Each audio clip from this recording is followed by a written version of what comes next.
Hello, everyone, and welcome to reviewing every single WrestleMania main event in history, Part 4. We are on WrestleMania 4. We'll see Randy Savage take on Ted DiBiase, not Junior, this is Senior, in a battle for the WWE Championship. So, I would like to say this before we get started. This match has been built on because all of WrestleMania 4, almost, is a giant tournament to determine the new WWE champion, since the title is vacant at the moment. So there's, I believe, 16 people, maybe 8, who are competing throughout the entire show, and DiBiase and Savage won all their matches and made it to the main event. So I will be looking at their match. Now, the comments on the match said it wasn't that good due to everybody being tired, but I will see for myself. I will cut to myself after having seen it, as I've never seen it before, in about 3, 2, 1. Thank you, other me. So, just got finished watching the match, and this is continuing the streak of getting a better WrestleMania match every single year. This streak is really going really well.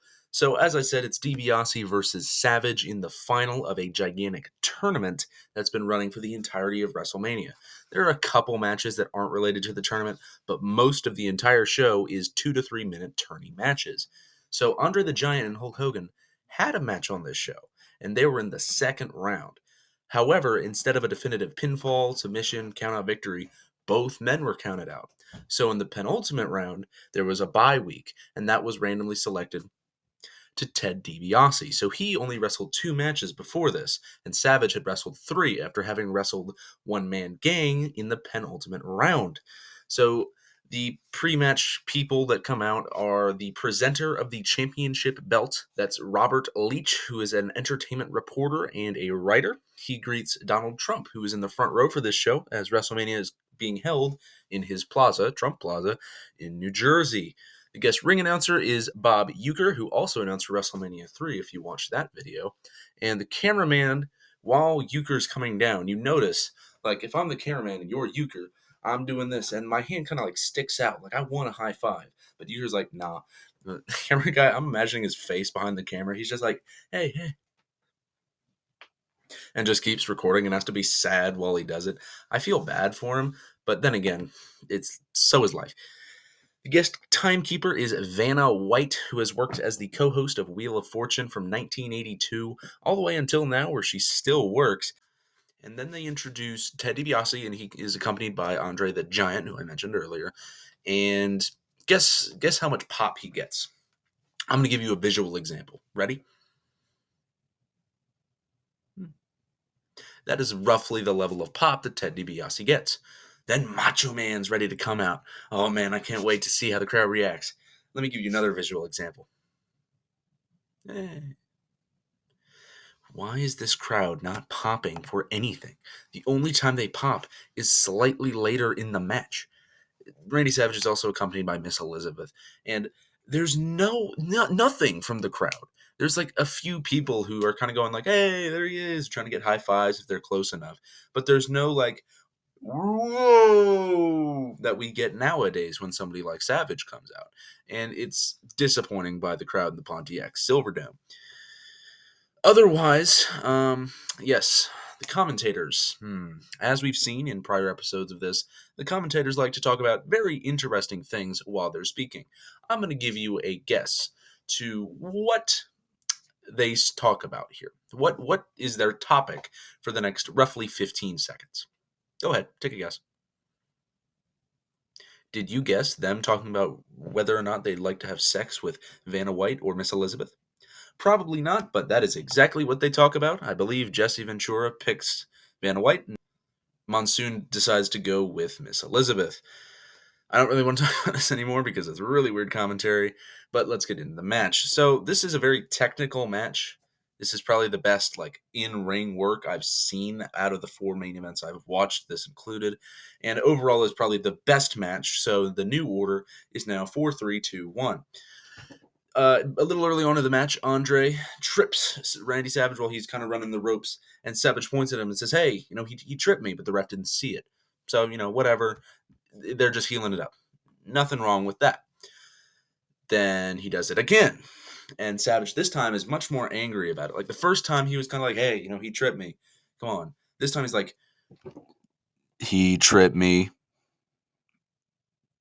Get him out of ringside." He's very angry about it.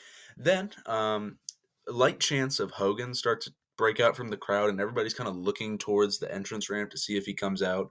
And they're at the level of, this much talking. Hogan, Hogan, Hogan.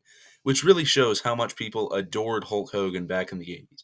This guy's not even in the main event, lost via countout earlier, and they're still chanting for him in the main event? Huh? But it's just how the 80s were. And then Savage is down in the ring. He's kind of standing. He's dazed. He's like, ooh.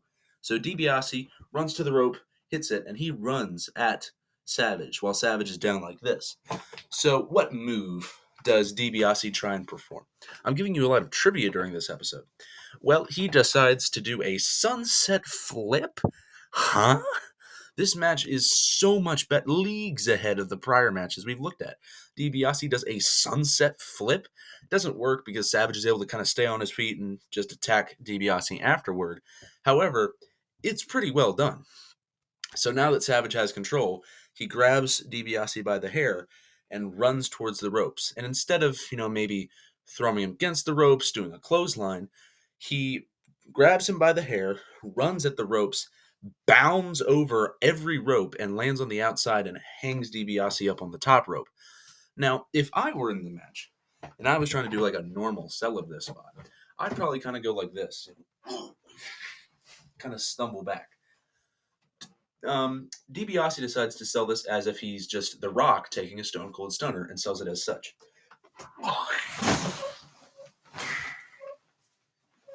So that's the level of selling we're at after the Andre match just last year. The quality of this match is so much better than last year's match. Anyways, DiBiase, he's thrown out of the ring by Savage a few moments after this, and he kind of stands with Andre and confers with him about what they should do to help DiBiase win the title. Using the downtime, Savage says, okay, if you want to talk with your valet, I'll talk with mine. Goes outside the ring, talks to Miss Elizabeth, and says, hey, go get from backstage. And Miss Elizabeth's like, okay. Miss Elizabeth leaves. Everyone's like, oh, where's she going? Who could she possibly be going to get to help out during this match? More, Hogan, Hogan breaks out from the crowd. Elizabeth, a little bit later, comes back with the Immortal One, who comes out with a chair. What's he going to do? Is he going to attack DiBiase and help out his friend? He's going to just open the chair and take a seat by ringside. He's just going to chill out for now, not really do anything. So Hogan's here now. The crowd pops because it's Hogan and it's the 80s. And DiBiase has taken control at this point and throws Savage into the corner and starts attacking him. And then DiBiase turns around and starts arguing with the referee, so the ref's not looking. And then Andre is able to attack Savage, attack him, but Hogan's able to run around the ring and push Andre. And Andre's like, ugh. But Hogan, instead of continuing to fight him, just zooms off. Like, if you're Andre and you're messing with him, I'm just like... And that's the level of escape that I perform. So, at this point, the match is starting to come down to its ending. DiBiase beats down Savage for a while. Then DiBiase goes to the top rope looking to hit some sort of upper move, but Randy is able to get up quickly, power slam him off the top. Now Savage has an advantage. He's down on the ground. Savage's move is a top rope elbow drop. We put the pieces together. Savage goes up top to perform the elbow drop, leaps down, and misses. DiBiase is able to move out of the way, and Savage lands hard on his elbow. Savage gets up. He's like, oh, man. And then DiBiase locks in what's called the $1 Million Dream. It's just a version of the sleeper hold, which starts to work, maybe. But Andre, for whatever reason, tries to mess with the referee. Because it looks like what they were trying to go at is that Savage was kind of close to the rope and he was kind of trying to grab it. And Andre just kind of did this to it, boing, which magically caused Savage to be unable to grab the rope. And the ref's kind of looking at him like, hey, you can't do that. And he's looking over the rope. He's not looking at the action. So Hogan comes in, slides in with the chair, right across the back of DiBiase. Now DiBiase's down on the mat. Savage realizes his opportunity, climbs to the top rope elbow drop, and wins the WWE Heavyweight title. This match was insanely good for the time. B+ effort for all the men involved. Yes, that's relative to matches I've seen before. If this match were in the middle of a Raw, probably wouldn't like it that much. But still, I really did enjoy this match. I had fun watching it, and the celebration at the end with Randy, Miss Elizabeth, and Hogan, who is unfortunately in this match. Yes, it's cool to see Hogan, big in the 80s and all, but this should have been a Savage, Elizabeth, just them. Nonetheless, very good match. B plus from me. The celebration was really nice because Miss Elizabeth could not hold back her emotions and started crying a little bit. She got to hold the title, and you've seen the shot before of Savage having Miss Elizabeth up on his shoulder, her with the title, and they're all celebrating, pointing at all the fans. It's a very great moment and a very great match. So I'm gonna give this match, as I said, for the third time, a B plus.